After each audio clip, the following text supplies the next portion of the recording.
Peaceful protests in Bosnia have replaced the outbursts of anger and destruction of February the 7th.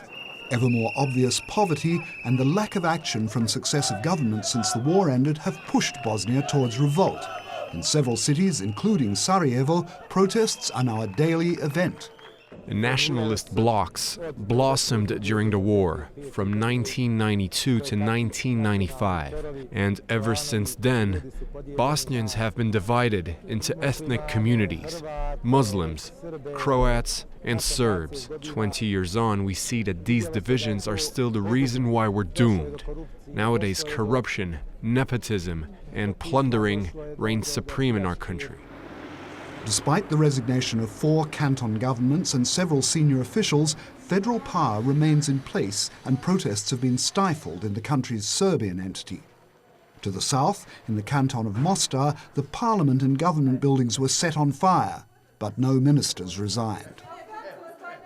In the canton of Herzegovina-Neretva, also known as Mostar, we have a government of 12 ministers, including the Prime Minister, for a population of 230,000 people.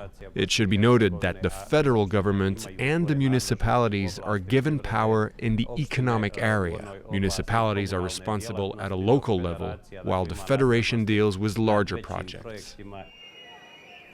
Bosnia is administered by 13 governments with a total of 200 ministers, one for every 19,000 citizens. That doesn't include members of parliaments and local authorities.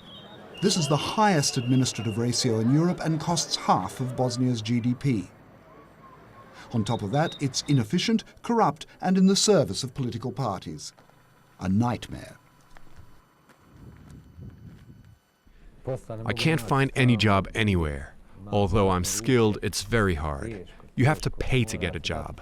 For example, if I want to find a job as a cleaning lady for my wife, or something ordinary in a hospital or some administration, I'd have to give a backhander of 5,000 euros.